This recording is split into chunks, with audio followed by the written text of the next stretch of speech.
నమస్తే, welcome to sauce TV.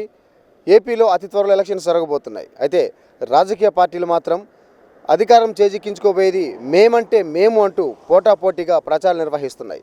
అయితే ప్రజలేమనుకుంటున్నారు, 24 ఎలక్షన్స్లో ఎవరు అధికారాన్ని చేజిక్కించుకోబోతున్నారు, ఏ నియోజకవర్గానికి ఏ అభ్యర్థి గెలవబోతున్నారు, ఇవన్నీ కూడా చర్చల్లో మనం చూస్తున్నాం. అయితే ఇప్పుడు ప్రస్తుతానికి మనం అందులో భాగంగానే గుడివాడ నియోజకవర్గానికి వచ్చాం. ఇక్కడ కొడాలి నాని వైసీపీ నుంచి ఉంటే వెనిగళ్ల రాము టీడీపీ నుంచి పోటీ చేస్తున్నారు. మరి వీళ్ళిద్దరి మధ్య పోటీ ఎలా ఉండబోతుంది, ఎవరు ఇక్కడ ఎమ్మెల్యేగా ప్రమాణ స్వీకారం చేయబోతున్నారు, ఇవన్నీ కూడా ఇక్కడ స్థానిక ప్రజలని తెలుసుకుందాం రండి.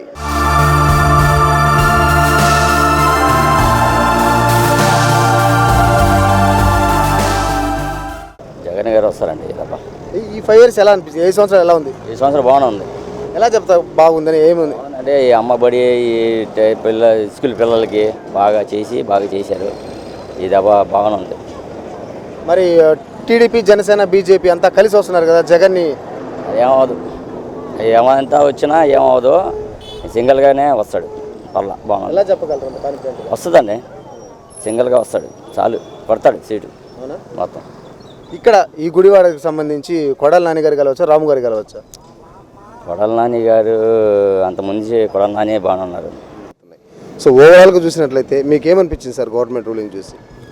నేను నిస్వార్థంగా 2019కి కూడా నేను జనసేన పార్టీకే సపోర్ట్ చేశాను నేను. కానీ అనివార్య కారణాల వల్ల మా పార్టీని ఎవరు ఆదరించలేదు.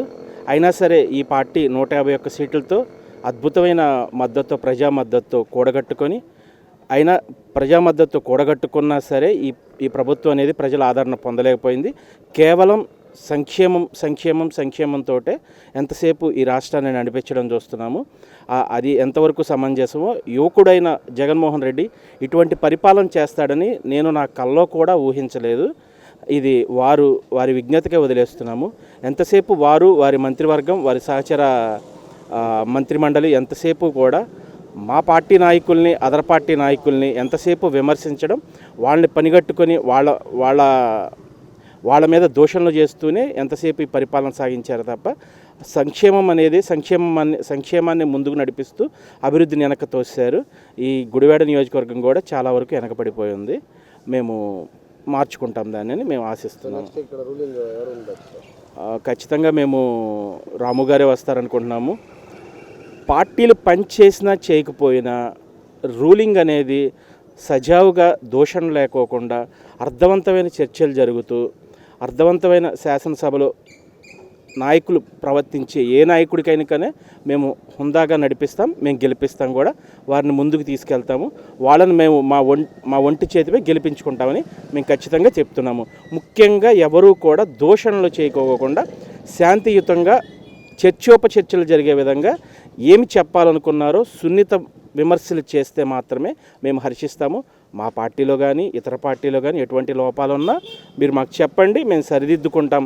అంతేగాని మాట్లాడని విధమైన దూషణలు చేస్తే మాత్రం అది ముందు తరాలకి మంచి పద్ధతి కాదని చెప్పి మేము కోరుకుంటున్నాము. మీకు మంచి జరిగితేనే ఇవ్వాలి. మంచి ఏం జరుగుతుందండి? ఏం లేదు. కరెంటు బిల్లులు సంవత్సరానికి 4 సార్లు పెంచుతున్నారండి. అది మంచా? గవర్నమెంట్ స్కూళ్ళు ఉన్నాయి, అందులో ఇంగ్లీష్ మీడియం అంటాడు. మాస్టర్గా ఇంగ్లీష్ రాదు, మేమేం చదువుకుంటాం చెప్పండి? 10th క్లాస్ వరకు మా పిల్లల్ని ఇక్కడ చదివించామనుకోండి, తీసుకెళ్ళి నారాయణలో అయితే అక్కడ రీచ్ అవ్వడం వల్ల కాదు. ఈ లక్ష ఉన్నాయి అతనికి చెప్పుకుండా పోవాలంటే కాదేంటంటే అతని గురించి మాట్లాడుకుంటూ వేస్ట్ అనుకుంటున్నాను. అసలు గుడివాడ గురించి మాట్లాడదు. నాని గారు అసలు నాయకుడే కాదు. ఎన్నిసార్లు మోసపోయామండి. గత 20 సంవత్సరాల నుంచి మోసపోతానే ఉన్నాం.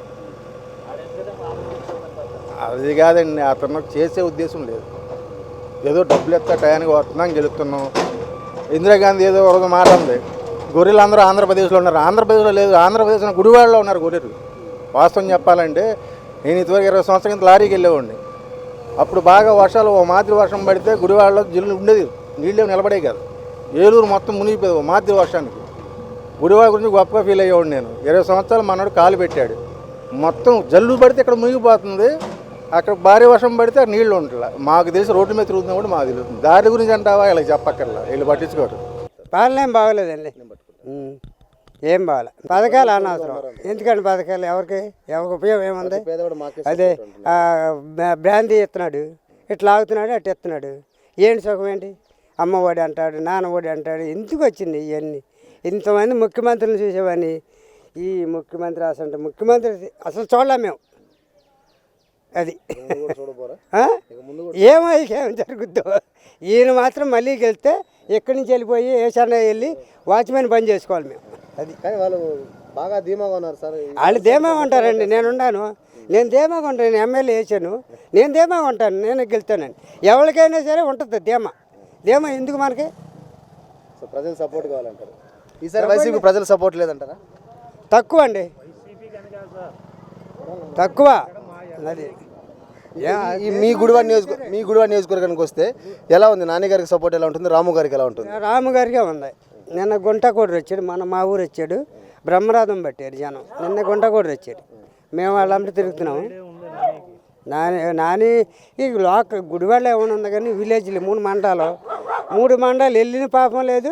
ఆ చెత్త ఉందో చూడండి, చెత్త మీద పన్ను వేసాడు. ఏ ముఖ్యమంత్రులు ఇలా చెన్నారెడ్డి, జల వెంగళరావు, లాల్బాబు శాస్త్రి, ఎన్టీ రామారావు గారు వీళ్ళందరూ చేసిన చెత్త మీద పన్ను వేసాడండి. ఏంటి ఎక్కడ తీసుకొచ్చి చెత్తాము? చెప్పండి, ఈసారి ఎవరన్నా గుడివాడ? ఈసారి రాము గారేనండి. 85% అయింది. ఎందువల్ల అంత కాన్ఫిడెంట్గా చెప్పగలరు? అంటే గుడివాడ నియోజకవర్గం ఓన్లీ టౌన్ వైడే నాని గారికి సపోర్ట్ ఉంది. ఈ చుట్టుపక్కల నియోజకవర్గాల మొత్తం కూడా రాము గారికి సపోర్ట్ ఉంది. ఆయన మంచి కార్యక్రమాలు చేశాడు. నాని గారు ఓటు వేయించుకునేటప్పుడు వచ్చాడు, ఇంత మట్టికి మా ఊరికి రాల. 3 సార్లు ఆహ్వానించాం గుడి ప్రతిష్టకు రమ్మని, రాలా. వేరే ఈ గుడి ప్రతిష్టకు రమ్మన్నాం, రాలా. ఆ శశిభూషణ పంపిస్తాడు, ఆయన ఏదో చెప్తాడు, వెళ్ళిపోతాడు. ఎందువల్ల రావట్లేదండి ఎమ్మెల్యే గారికి? ఏమోనండి, ఆయనకు అవకాశాలు ఉన్నాయో లేవో, కానీ అవకాశం చేసుకుని రావాలి కదా, ఆయన రావట్లా. కాబట్టి ఈ నియోజకవర్గాలు మొత్తం కూడా ఓన్లీ టౌన్ వైడే నాని గారిది, మొత్తం పల్లెటూరు వైజ్ మొత్తం రాము గారిది. రాము గారికి 85% రాము గారు. అన్న ఎట్లా ఉంది 5 years వైసీపీ రూలింగ్? చాలా దరిద్రంగా ఉందన్న. ఇంత దరిద్రని నాకు తెలిసి ఏ రాష్ట్రంలో ఉండదు. మేబీ. మీరేం చేస్తుంటారు? ఏం చేస్తారు మీరు? నేను అది ఇంజనీరింగ్ కంప్లీట్ అయిపోయిందన్న, జాబ్ కోసం వెయిటింగ్. హైదరాబాద్ వెళ్ళాము, అక్కడ ట్రయల్స్ అయ్యాను వేసాము. ఏపీలో ఎక్కడ ట్రై చేయలేదా? ఎక్కడున్నాయి కంపెనీలు? ఏ కంపెనీ ఉన్నా ఏపీలో? ఏ కంపెనీ తీసుకొచ్చాడు? కోడిగుడ్ల కంపెనీ కాడు. ఆ కోడిగుడ్ల మంత్రి, ఐటీ మినిస్టర్ ఏం తెచ్చాడు? కోడిగుడ్ల కంపెనీను అవి తప్ప ఏం తేలేదు. ఇంకా గుడ్డు పొదుగుతుందంట, మరి తమ మురిగిపోయేదాకా అట్టగా ఉంటాడు వేస్ట్ గడ్డు.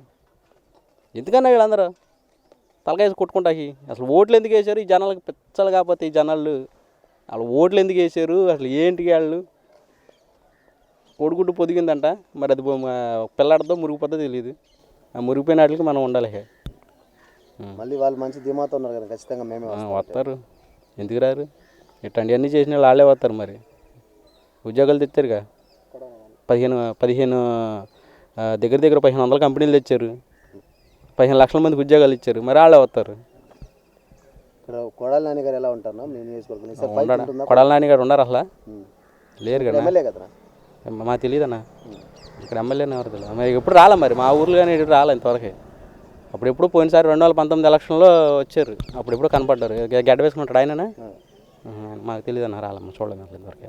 ఎమ్మెల్యే ఎవరు కూడా మీకు తెలియదు? తెలియదు, ఇంత రాలే అసలు ఇంతవరకు ఇటు మా ఊరు. అప్పుడెప్పుడు 2019 ఎలక్షన్లో వచ్చారు, కనపడ్డారు మాకు, ఓటు అడిగారు వేయమని. తర్వాత కనపడలేం. మళ్ళీ వస్తారేమో ఈ మధ్యలో, మళ్ళీ ఎలక్షన్ వస్తుందన్నారుగా, వస్తారు మళ్ళీ. ఈసారి గుడివాడలో ఏమైనా రాజకీయం మారుతుందన్నా? ఎమ్మెల్యే మారపోతే ఎందుకని వీళ్ళు జనాల్లో పట్టించుకునే వాళ్ళు ఎందుకు? వీళ్ళు మనకి ఏదైనా సమస్య ఉందని వెళితే కనీసం దొరకాలి, లేదు అంటే ఆ సమస్యకి ఏదైనా సొల్యూషన్ దొరకాలి. ఏం దొరకని వాళ్ళు ఎందుకని మనం ఓట్లు వేసుకునే వాళ్ళకి? మనం ఏదో వాళ్ళు ఏదో మనకు పొడిచేస్తారు, పీకేస్తారనే కదా మనం ఓటేసింది. వాళ్ళకి ఏదో పుడతారనే ఓటేసింది. వాళ్ళు ఏం పడవనప్పుడు మనం ఎందుకు మనం పడవాలి వాళ్ళకి? తెలుగుదేశానికి రాము గారికి గట్టిగా ఉంటుందండి.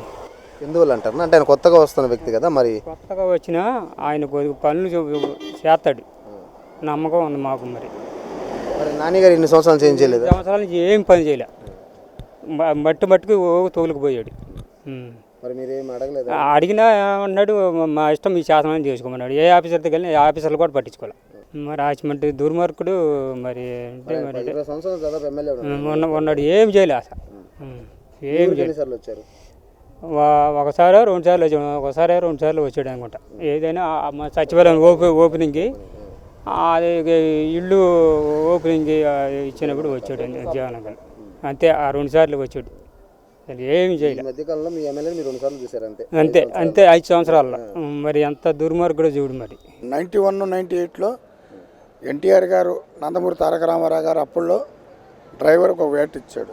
ఆ వేటి ప్రకారం ఈ రోజుకి ఆ వేటి ప్రకారం మేమందరం లారీ డ్రైవర్ల మీద ఇది అవుతున్నాం.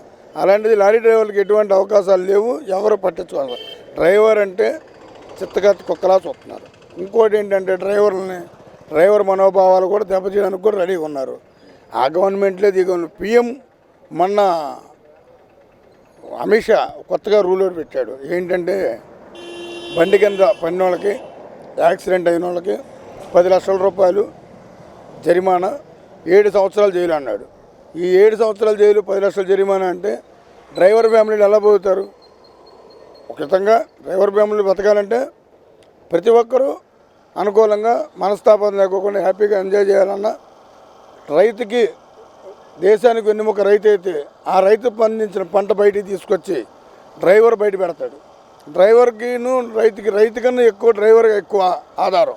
ఎందుకంటే మీరు నడవాలన్నా కన్వే కావాలంటే డ్రైవరు, మీ పిల్లలు బయటికి తీసుకెళ్లాలన్నా డ్రైవరు, మీకు ఎక్కడికన్నా 108లు, 108లు, 408లు, పెద్ద పెద్ద కార్లు, ఫ్లైట్లు ఎవరు తోలాలన్నా డ్రైవర్, కాకి షర్ట్ వేసిన డ్రైవరే కంపల్సరిగా మూవ్ అవ్వాలి. కాకి షర్ట్ ఉన్న ప్రతి ఒక్కరు డ్రైవరు, హెవీలో ఉన్నోళ్ళు ఎవరైనా కానీ ప్రతి ఒక్కరు ఇలాగ చేస్తున్నారు. కానీ తర్వాత ఇళ్లల్లో ఊడిసిన చీపురిగట్ట మూలపెట్టినట్టు డ్రైవర్లు పక్కా దోసేస్తున్నారు. డ్రైవర్కి వెయిట్ లేనప్పుడు ఆంధ్రప్రదేశ్లో కానీ ఇండియాలో కానీ ఎక్కడా వెయిట్ లేదు.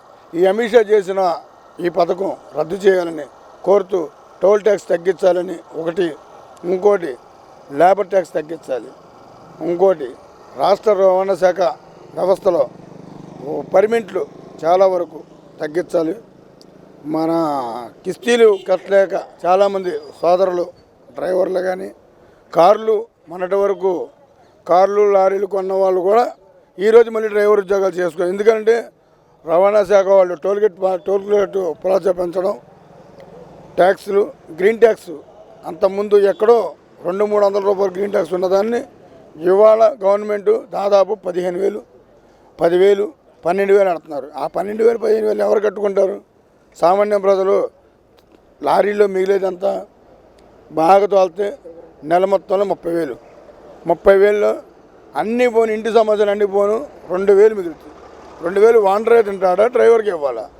దయచేసి ఈ యొక్క సంస్థని రద్దు చేయాలని కోరుతూ సెలవు చేసుకుంటాను. ఇక్కడ ఈ నియోజకవర్గానికి సంబంధించి, గుడివాడ నియోజకవర్గానికి సంబంధించి కొడాలి నాని సిట్టింగ్ ఎమ్మెల్యేగా ఉన్నారు. ఈసారి వెనిగళ్ల రాము పోటీ చేస్తున్నారు. సో వీళ్ళిద్దరిలో చూస్తే ఎవరికి గెలుపు అవకాశాలు ఉన్నాయంటే మీరేం చెప్తారు? మేము లోకల్గా ఉన్నోళ్ళం కాబట్టి నాని గారు ఉన్నాడు, పక్క వెనుగండి రాము అన్నారు. గత 4 సంవత్సరాలు గత 4 తరాలు పెట్టి ఆయనే వెళ్తున్నాడు కాబట్టి ఈసారి ఏం మార్పు ఉందని అన్నారు. అది భగవంతుడి దైవతం, ఎవరూ చెప్పలేము. ఇప్పుడు మేము చెప్పలేము, మీరు చెప్పలేరు, ఎవరు చెప్పలేము. మేమేంటంటే వస్తాం, ఓటేస్తాం, వెళ్తాం. ఆయన వెనకాల ఉంటాం, వీళ్ళ వెనకాల ఉంటారు. ప్రజల నాడి ఎవరు చెప్పలేరు. ఎందుకంటే మా అన్నగారు ఎన్టీ రామారావు గారు ప్రజలే దైవం, ప్రభుత్వం దైవాలయం అన్నాడు. అంత గొప్ప మహానుభావుడు అన్నప్పుడే వాళ్ళ నాడి ఎవరు తెలుసుకోలేరు. ఒక్కసారిగా ఒక కోటితో ఓడిపోవచ్చేమో ఎవరైనా, వీళ్ళైనా వాళ్ళైనా. వైసీపీ అధికారంలో వచ్చినాక పేదవాడికి బాధ అంటూ లేదు. చంద్రబాబు గవర్నమెంట్ ఏం లేదు, ఏం పథకాల పేరు చెప్పుకుంటామే కానీ ఒకటి చేసింది లేదు. చదువుకుంటాకి పిల్లలకి డబ్బులు వేసింది లేదు. ఒక మంచి పని చేసింది ఏం లేదు. ఆయన ఒక ఇల్లు ఇచ్చింది లేదు. జగన్మోహన్ రెడ్డి గారు ఈ 5 సంవత్సరాల్లో పేదవాడికి ఇల్లు, లేనివాడికి రేషన్ కార్డు, చదువుకున్న వాడికి పిల్లలకి బట్టలు, బూట్లు అన్నీ ఇచ్చిన ఒక నాయకుడు, పేదవాడి కోసం పుట్టిన నాయకుడు. రాజశేఖర రెడ్డి గారు ఎలాగో చేశాడో ఆయన కంటే ఎక్కువ చేశాడు ఈయన. అలాగే మన గుడివాడ నియోజకవర్గానికి కొడాలి నాని 4 సార్లు ఎమ్మెల్యే గెలిచాడంటే 20 సంవత్సరాల నుంచి ప్రతి ఇంటికి నీళ్లు ట్యాంకర్లతో పంపిస్తున్నాడు. అలాంటి పేదవాళ్ళ కోసం పుట్టిన నాయకుడు ఈయన కొడాలి నాని గారు. ఆయన అభిమానం ఎవరెన్ని చెప్పున్నా ఎనగల రాము కాదు, ఎందరో వచ్చి చెప్తూ ఉంటారు, వస్తారు పోతారు. ఆయనకి ఎదిరించే నాయకుడు ఎవరు లేడు. పేదవాళ్ళ కోసం చేసే నాయకుడు ఆయన. అలాగే మళ్ళీ వైసీపీ 175 స్థానాలు గెలుస్తుంది, దాంట్లో ఏం డౌట్ లేదు. జగన్మోహన్ రెడ్డి గారు మళ్ళీ సీఎం అవుతాడు, కొడాలి నాని గారు మళ్ళీ మినిస్టర్ అవుతాడు. గుడివాడకి ఎంతమంది వచ్చినా ఈ రోడ్ల విషయంలో ఇదో ఫ్లైఓవర్ 14 సంవత్సరాలు చేశాడు. నేను వాళ్ళతో పొత్తు పెట్టుకున్న కేంద్రంతో అన్నీ చేశాడు, ఒక్క ఫ్లైఓవర్ కట్టించాలా చంద్రబాబు. ఈయన 4 సంవత్సరాల్లో 5వ సంవత్సరంలో కేంద్రంతో మాట్లాడి, ప్రధానమంత్రితో మాట్లాడి, కేంద్ర మినిస్టర్ని పిలుచుకొచ్చి, మన కొడాలి నాని, అంతకుముందు ఇప్పుడు మన టీడీపీలో ఈయన ఎంపీ గారు, మన ఎవరు బాలశౌరి గారు, ఆయన రాజశేఖర రెడ్డి గారు ఉన్నప్పుడు ఒకసారి గెలిచాడు, తర్వాత పోయాడు. మళ్ళీ ఇప్పుడు జనసేన గిలాస్ పట్టుకుని వెళ్ళాడు మందు కొడతాగి. ప్రజలకి ఆయన చేసింది ఏమీ లేదు. కేంద్రం నుంచి నిధులు తెచ్చింది ఎవరు? ముఖ్యమంత్రి గారు చెప్తే ఇస్తారు, కానీ ఈయన ఎంపీ చెప్పేస్తే ఇచ్చేస్తారా? ఈయన పెట్టిన టికెట్ని ఇస్తేనే కానీ వచ్చిన టికెట్ నేను చేశాను, ఏం చేశాడు ఆయన? అలాగే ఈ ఫ్లవర్ కట్టిస్తున్నాడు. ఇంకా ఎన్నో బస్టాండ్లు మన కొడాలి నాని గారు ముఖ్యమంత్రి గారికి మాట్లాడి మన గుడివాడకి మేలు చేయాలి, మంచి పనులు చేయాలని చేస్తున్నారు. అలాగే మళ్ళీ వైసీపీ అధికారంలోకి వస్తుంది, ఏం డౌట్ లేదు. ఎంతమంది వెన్నగళ్ళరాము వచ్చినా కొడాలి నానికి ఎదురించే నాయకుడు ఎవరు లేడు. జై జగన్, వైఎస్ఆర్ జిందాబాద్, వైఎస్ఆర్ జిందాబాద్. సో ఓవరాల్గా ఇది గుడివాడ నియోజకవర్గ ప్రజలు చెప్తున్న మాట. కొంతమంది వైసీపీ ఖచ్చితంగా ఇక్కడ వైసీపీ అభ్యర్థి కొడాలి నాని మళ్ళీ ఎమ్మెల్యేగా గెలవబోతుందని కొంతమంది చెప్తుంటే, ఈసారి మాత్రం టీడీపీ నుంచి పోటీ చేస్తున్న వెనిగల రామునే ఇక్కడ గెలుపొందబోతుందని చెప్పి మరికొంతమంది చెప్తున్నారు. సో ఏది ఏమైనప్పటికీ వీళ్ళిద్దరి మధ్య ఈసారి పోరు మాత్రం తప్పదు. మరి చూడాలి చివరి వరకు ఎవరు ఇక్కడ ఎమ్మెల్యేగా ప్రమాణ స్వీకారం చేయబోతున్నారు. ఇది ఇక్కడ తాజా పరిస్థితి. కెమెరా పర్సన్ వంశీకృష్ణ రెడ్డితో జోసెఫ్, సాస్ టీవీ, గుడివాడ నియోజకవర్గం.